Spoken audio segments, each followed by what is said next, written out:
We're back, baby. We're here. We're going to start with a little hacky sack. So that's bringing the ankle up, sort of knee comes out and you reach for the ankle. We'll start here in just a few seconds. On your marks, get set, go. Hacky sack. Have any of you seen the absolutely abhorrent movie She's All That with Freddie Prinze Jr.? And if you have, you probably know the scene I'm talking about. It's a top 10 most embarrassing scenes in, I don't know, 90s movies. 3, 2, 1, rest. Taking 30 seconds in between moves, but I want you to keep moving. We're gonna go into a low jack next. If you wanna bring it high, that's fine. A low jack is gonna be just stepping to the side. High jack is a jump, but you've got 10 more seconds to march around. You march forward and backward. You march to the side. Get ready in 3, 2, 1. Anyway, Google hacky sack scene from She's All That.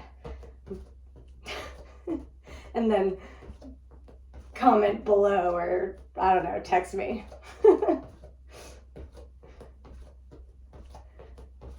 You can do it high if you want here.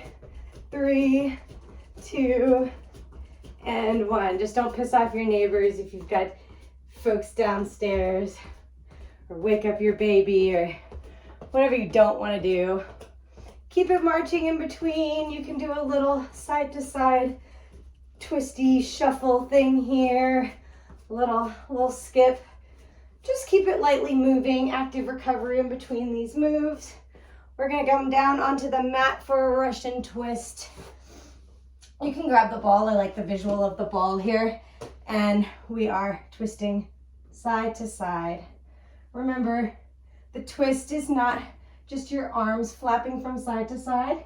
It's your whole torso turning around your spine. Shoulders go to the side, to the other side, bringing your whole neck, shoulders, rotation here.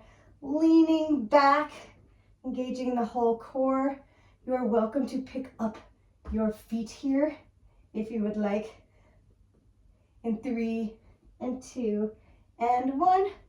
Rest. Keep marching. What do we have next? Keep marching. Come back down to the mat in a second. We're going to do toe taps in a frog position. I'll show you what I mean. Feet and heels together, knees wide, a little froggy. We're going into toe taps, so lie on your back, feet in this frog position. We're dropping one leg at a time.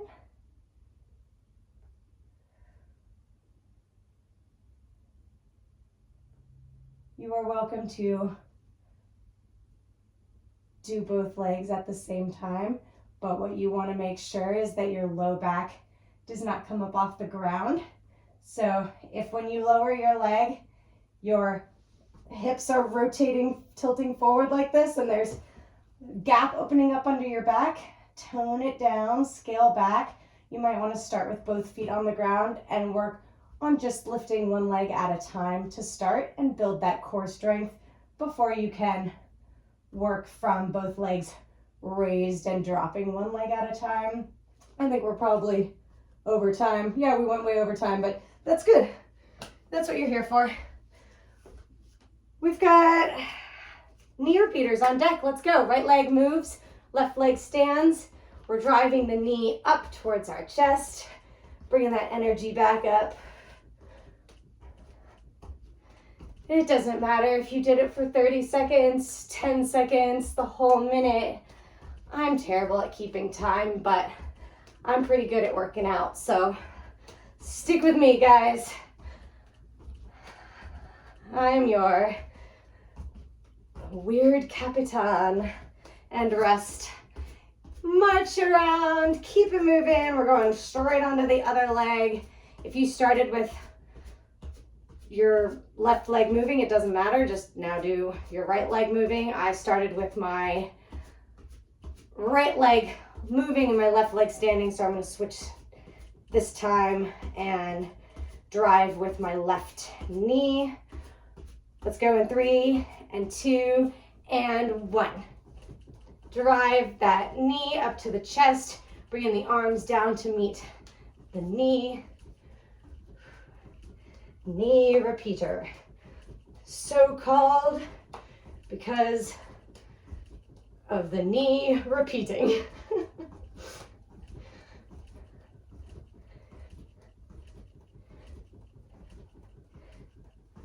We're here for 3, 2, and 1. Rest, and by rest I mean march around. We're coming back down onto the mat for a bird dog. So you can do this standing if the mat's not your thing. If you are standing, you want to stick your right leg back and your left arm forward.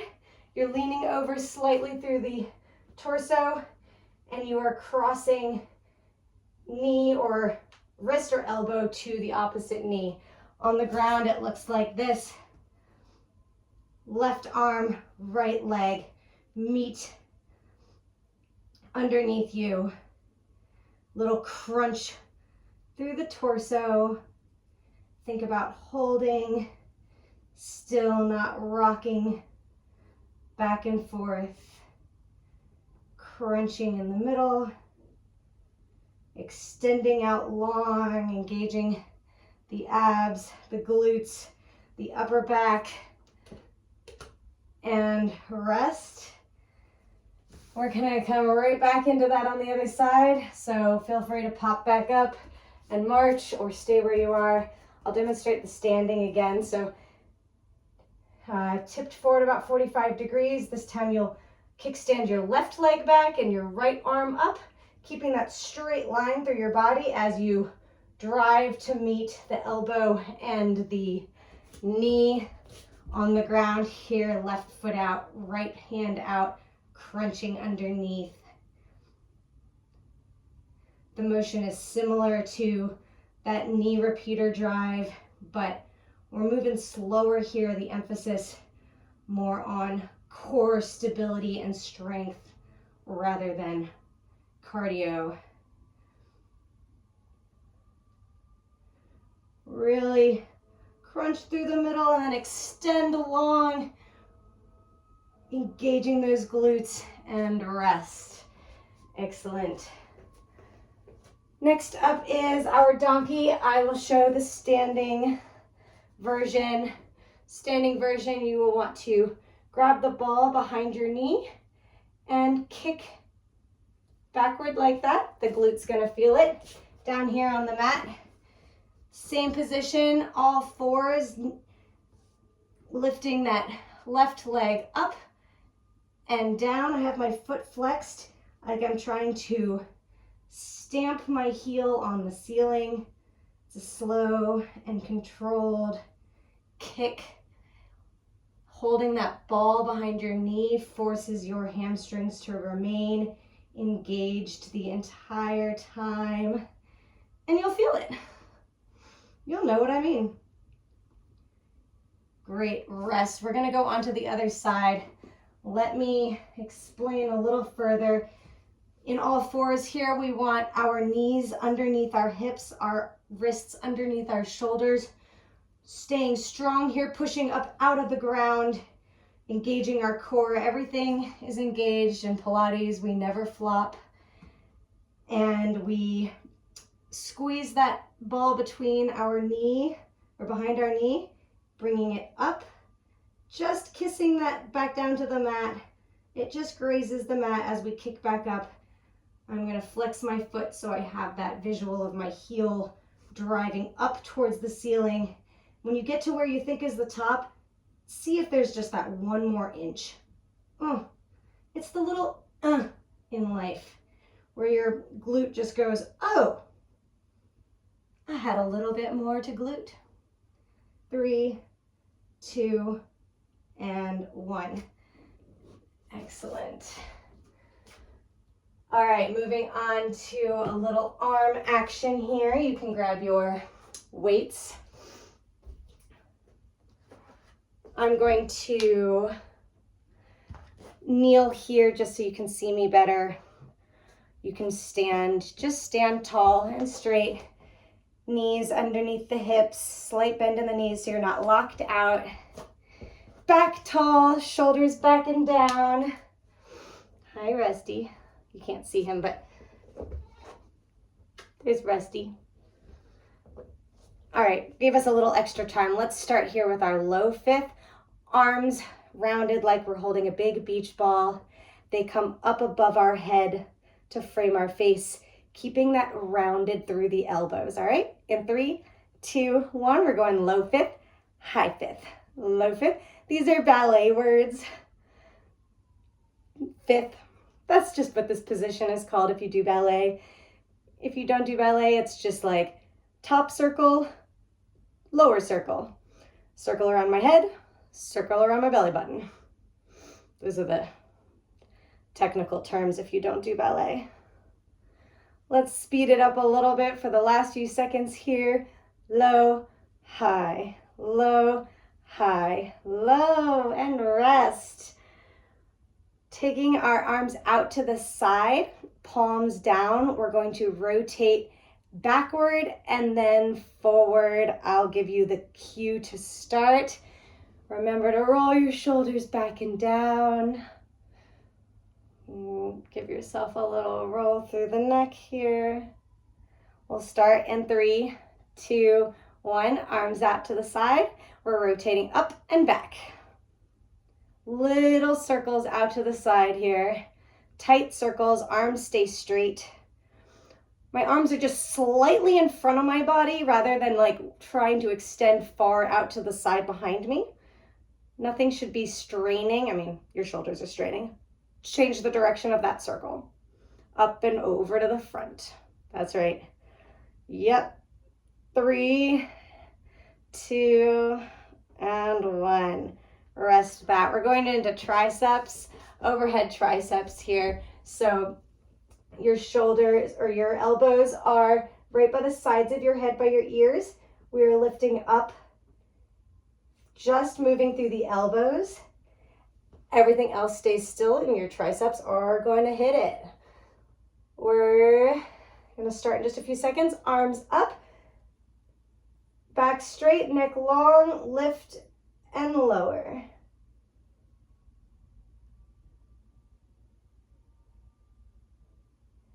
You can bring in a little speed like a pulse here, or really work on a slow, deliberate extension.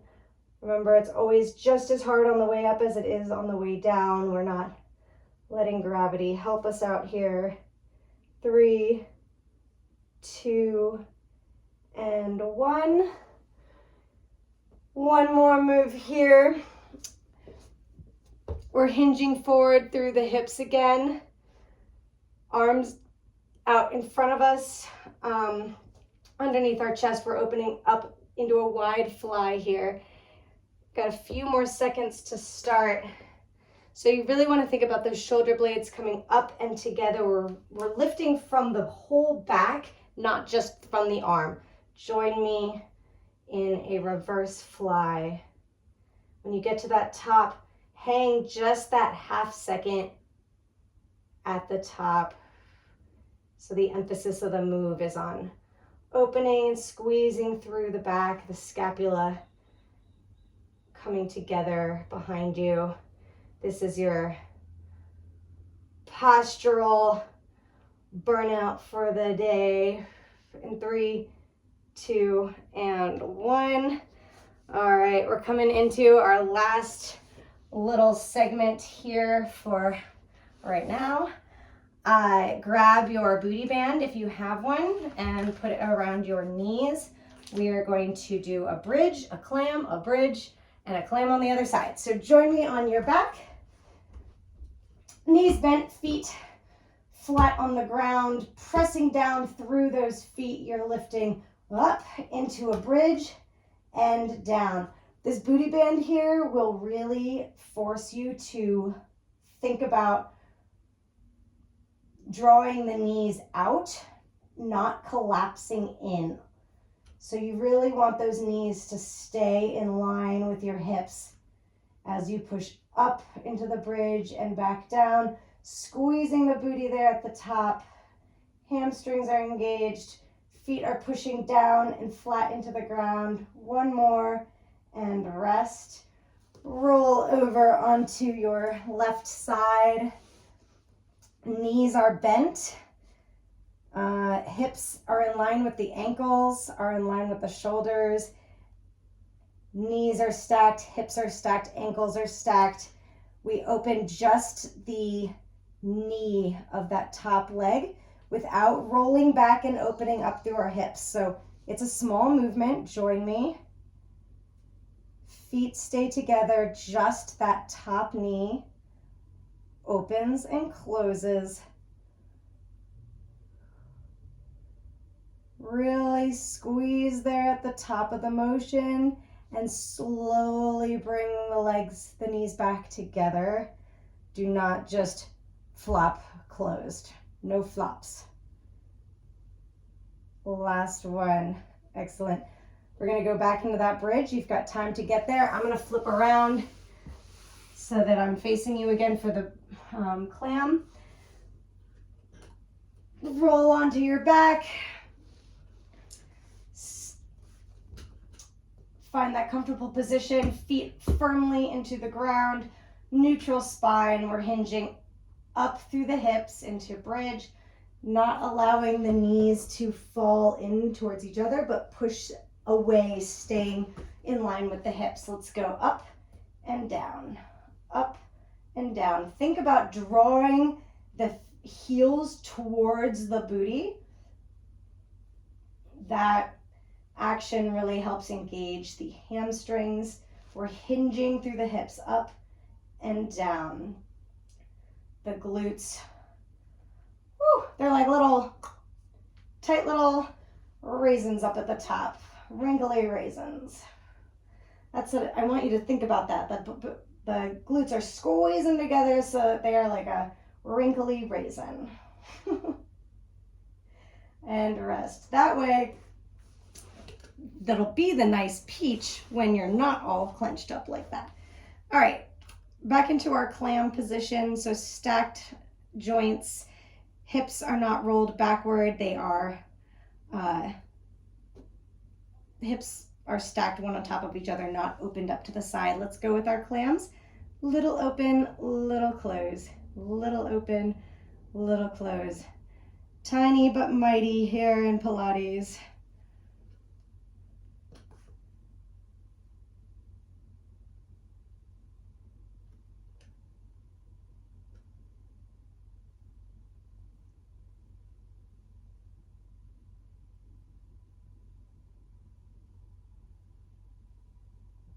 And 3, 2, 1, rest. If you are done for today, go check out one of my standalone stretch videos. If you'd like to continue, we're going to repeat that set, intensifying as we go.